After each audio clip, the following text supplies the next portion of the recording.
Senhor esteja convosco. Ele está no meio de nós. Proclamação do Evangelho de nosso Senhor Jesus Cristo segundo Marcos. Glória a vós, Senhor. Naquele tempo, traziam crianças para que Jesus as tocasse, mas os discípulos as repreendiam. Vendo isso, Jesus se aborreceu e disse: Deixai vir a mim as crianças, não as proibais, porque o reino de Deus é dos que são como elas. Em verdade vos digo, quem não receber o reino de Deus como uma criança, não entrará nele. Ele abraçava as crianças e as abençoava, impondo-lhe as mãos. Palavra da salvação. Glória a vós, Senhor.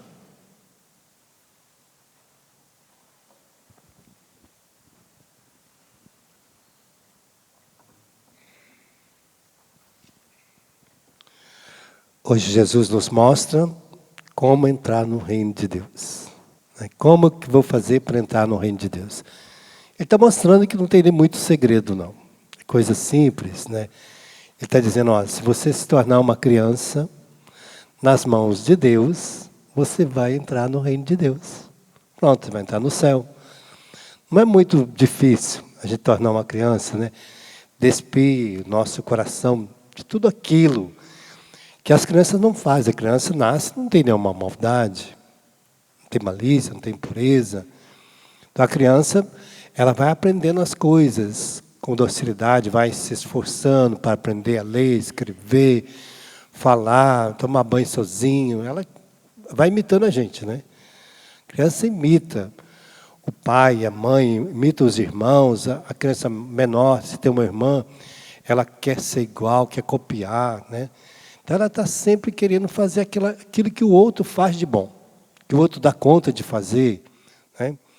Então, está dizendo que se você aprende assim em Deus, você torna uma criança na mão de Deus. É interessante que quando eu fui em Santa Teresinha, no Santuário de Santa Teresinha, e um dos segredos de Santa Teresinha dizia isto: eu me tornei uma criança nas mãos de Deus. Não importa a idade, não importa quantos anos que você tem.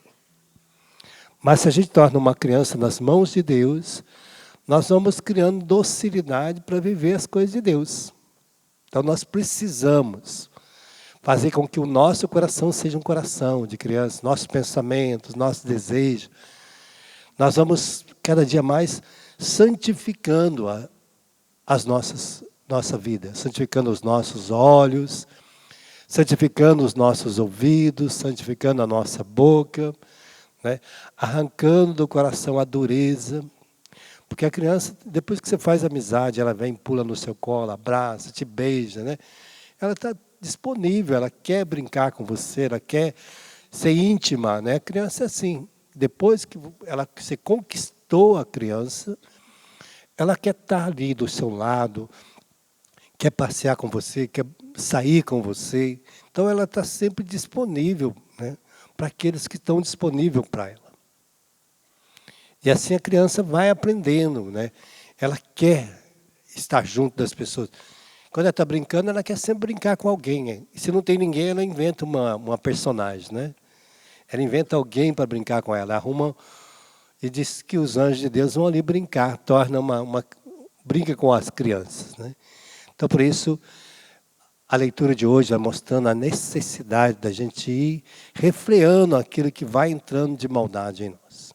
Por isso, entra a maldade, entra o sofrimento, entra muitas outras coisas. E como vencê-lo? Se eu já estou adulto com muito sofrimento, passando por muitas dificuldades, a primeira leitura mostra o que eu devo fazer para moldar de novo o meu coração. O que eu devo fazer com a minha vida para que ela tenha um sentido novo em Deus. O que é necessário? Às vezes a gente fica perguntando, o que eu tenho que fazer? Como que eu vou resolver isso? Como que eu vou conseguir vencer essas coisas tão difíceis na minha vida? Porque a minha vida está de cabeça para baixo. Parece que as pessoas não gostam mais de mim. Aí São Tiago vai dar uma exortação. Como que ele mostrou, como que eu vivi? Porque toda a experiência que nós temos escrito na Bíblia, os apóstolos escreveram, os profetas, é porque eles experimentaram primeiro em nós, neles. E eles viram que vivendo aquela forma, para eles deram certo. É aquilo que Deus inspirou para que uma comunidade vivesse e que desse certo. Deus colocou no coração deles a receita de como vencer as coisas que estão difíceis na nossa vida. Então, aí tem uma receita. Deus sempre que a gente vem à missa, te dá uma receita. Te dá uma fórmula nova para que você, diante de certas circunstâncias, o que eu devo fazer? Como eu devo agir? Como eu devo ser uma criança nas mãos de Deus naquele momento? Porque quando o pai fala com a filha, não ponha a mão em minha filha, porque você vai machucar. Não toque, não coma isso, porque vai te fazer mal. Então a criança fica olhando, aquilo ela não pode comer. Aquilo ela não pode tocar. Não sai sozinha na rua, porque você pode machucar. Então, tudo isso ela vai prestando atenção, vai guardando no coração. Quando você for atravessar a rua, olha de um lado para o outro. Então, a criança sempre que vai, ela para no passeio. A gente vê as crianças paradas no passeio, olha para um lado e para o outro, não atravessa correndo, com medo, né, de ser atropelada. Então, por quê? Porque ela criou no coração dela essa preservação de algo que poderia fazer mal a ela. Então, nós também, em Deus, vamos tendo a receita. Deus vai trazendo para a gente uma forma que a gente possa viver bem e coisas simples. Não é algo impossível, não é algo que você não consegue fazer. Deus dá sempre receitas simples. Tudo de Deus é simples. Porque Deus é uma família simples, né? Então, aqui está a receita de São Tiago para nós no dia de hoje. Mostrando, caríssimo, se alguém dentre vós está sofrendo, recorra à oração. A gente não sabe a medida da nossa dor. Cada um tem uma dor de um jeito. Mas a extensão da dor, ela não passa de um limite. Mas todas as dores, às vezes, uma é mais profunda. Um tem mais sensibilidade. Tem gente que tem mais sensibilidade. Os psicólogos, os psicoterapeutas vão dizer que a dor mais profunda é a morte de alguém na nossa família. A morte de uma pessoa que a gente ama. Diz que essa é a dor mais profunda. A morte de um filho por uma mãe, por um pai, é uma dor muito profunda, né? Até o Nelson Correia fala que não tem nome essa dor. Essa dor não tem nome. É uma dor sem nome. É tão profunda, tão triste para nós, que não tem nome. É uma dor que perde o nome. Quando morre um filho para a mãe. Que nome tem essa dor? Ninguém sabe. Porque é uma dor muito profunda. Mas essa dor também, ela é acalentada. Porque quando Nossa Senhora, Jesus morre, ela vai se acalentar na oração. Lá aos pés da cruz. É a oração. E a gente vê quando a gente vai em Jerusalém, as mulheres, né, quando morrem, ela chora 7 dias. O sétimo, fica chorando, vai no túmulo todos os dias chorar. E ela bate no peito, faz tudo, ela grita, ela chora. Então, naqueles dias, ela se derrama em lágrima, em oração a Deus, entregando o filho, esperando a ressurreição, esperando a vida nova para ele.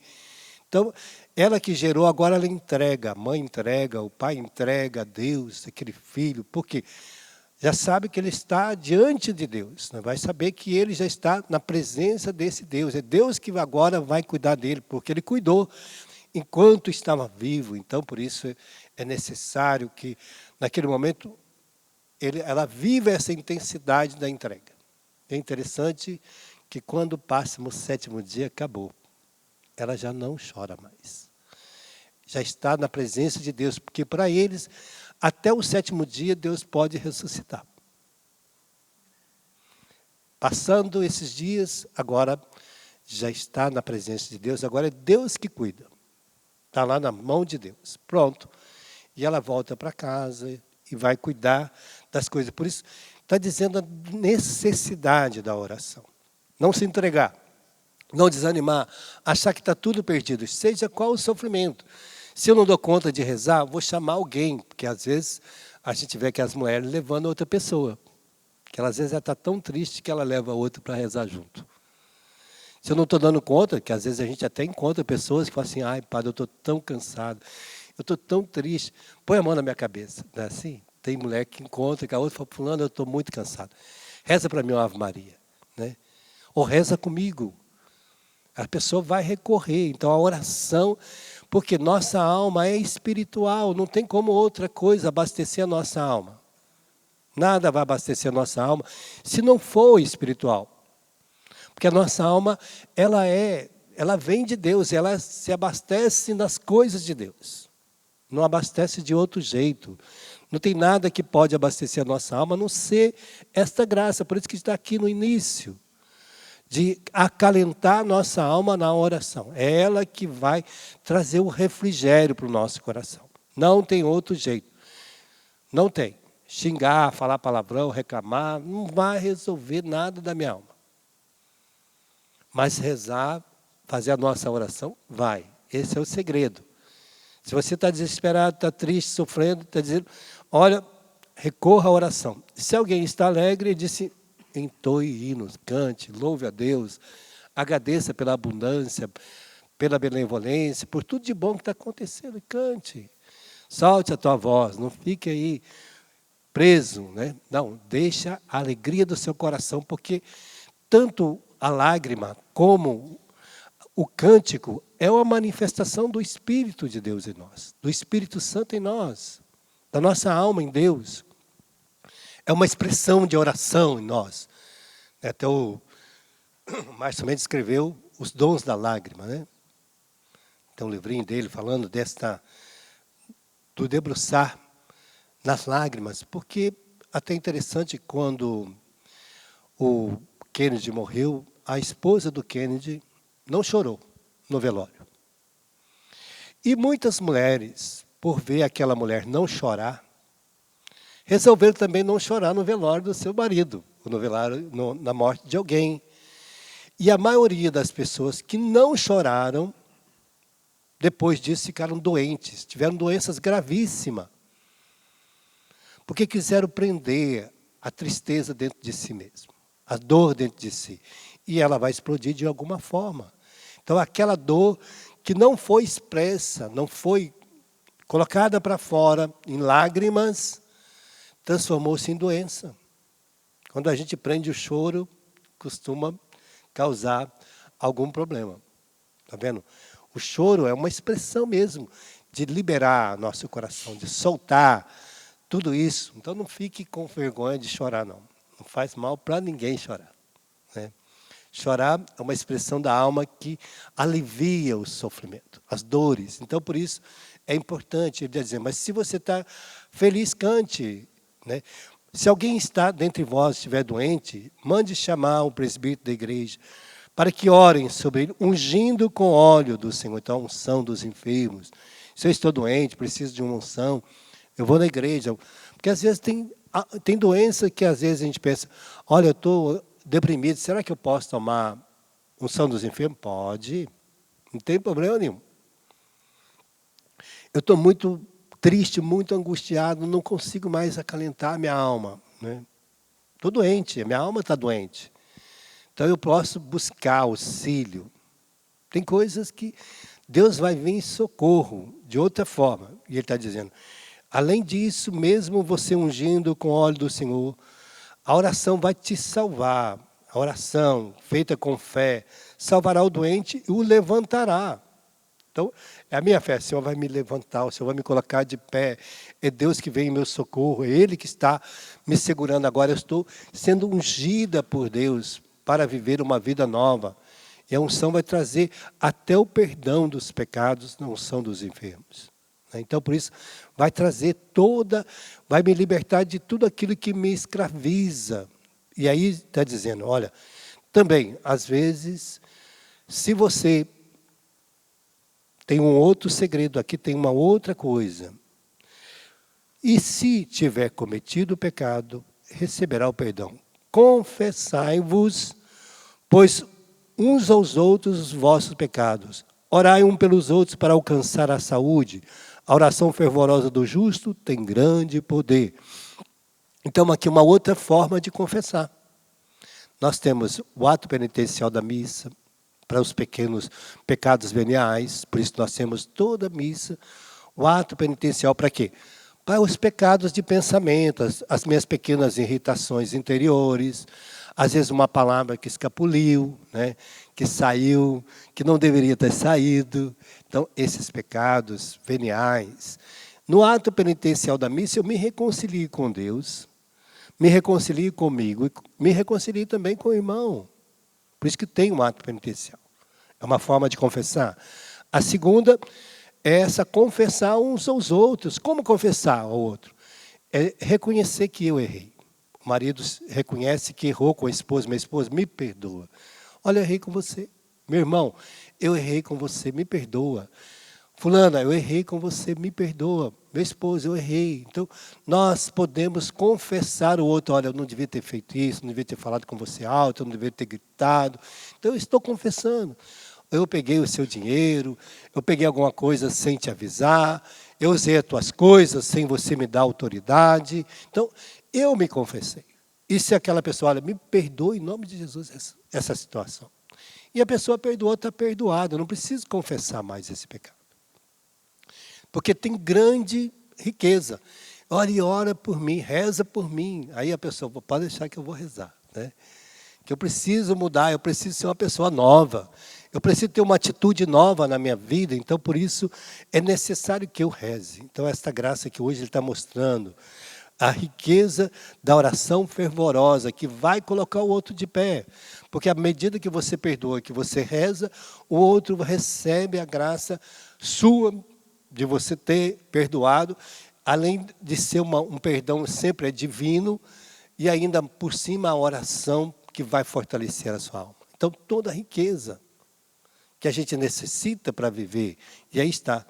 Por isso, mostrando a graça de Elias, que orou, que parou o tempo, que fez chover, que deixou seco, mostrando como que ele era pobre. Por isso que está dizendo, quando você conduz alguém que era pecador, que você sabe, seja seu filho, sua filha, seja seu irmão, seja um amigo, seja alguém que você, às vezes nem é amigo, é um conhecido, né?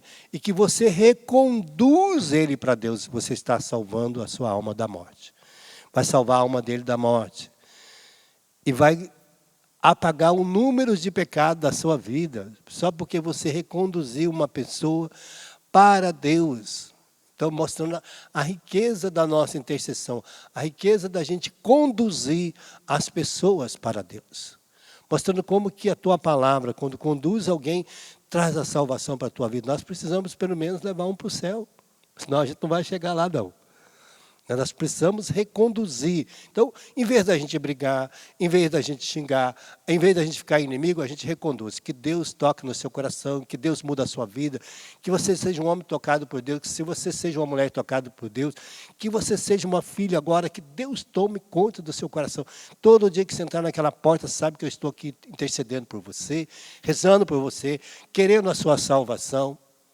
Pronto, eu já estou conduzindo, em vez de eu falar, reclamar, gritar, ofender, eu posso reconduzir desta forma. Então Deus hoje nos mostra meios e mecanismos para a gente resgatar pessoas, salvar nossa alma, salvar nossa vida e voltarmos a ser criança na mão de Deus. Põe a mão no seu coração, talvez nós precisamos disso hoje, porque hoje nós estamos celebrando também esse 9º dia da novena do Pai das Misericórdias. Para que a misericórdia de Deus entre no nosso coração, na nossa alma. Te pedimos agora, Senhor, o Teu Espírito Santo, que venha transbordar o nosso coração, para que nós sejamos novamente crianças na Tua mão. Que nós tornamos o nosso coração sustentado, cada vez mais que nós saibamos buscar em Ti, através da oração, as graças que nós precisamos. Que a nossa fé, Senhor, seja esta riqueza que nos conduz sempre para a oração, para a Tua palavra, para o Teu ensinamento, como está na Tua palavra, na carta de Timóteo. A oração santifica todas as coisas. Tudo é santificado pela oração e pela tua palavra. Dá-nos esta graça. Se nosso coração está alegre, também saibamos entoar cânticos. Saibamos nos salvar um ao outro com as nossas palavras. Levar a salvação a todos aqueles que precisam. Fazer com que as pessoas sejam reconduzidas a Ti. Como nós queremos também a nossa alegria, a nossa paz, a nossa felicidade. Nós queremos também ser motivo para os outros. Riqueza, glória para cada pessoa. Que nós ungimos os outros também com a nossa alegria. Assim como Elias orou, que nós saibamos orar para transformar os tempos. Se é preciso que chova a graça na nossa casa, dê-nos a alegria da oração, a fidelidade na oração. No tempo certo, saibamos colher os frutos que o Senhor derrama. Por isso nós te pedimos, Senhor, enche-nos com essas verdades, para que assim a gente possa alimentar a nossa vida. E diante disso queremos também preparar o nosso ofertório, a nossa vida, colocando no altar de Deus tudo isso. Colocando a nossa vida, como Santa Teresinha dizia, que eu seja uma criança na mão de Deus. Que você seja uma criança nas mãos de Deus. Que a sua alma seja esta alma revestida da graça de Deus. Para sermos crianças nas mãos de Deus.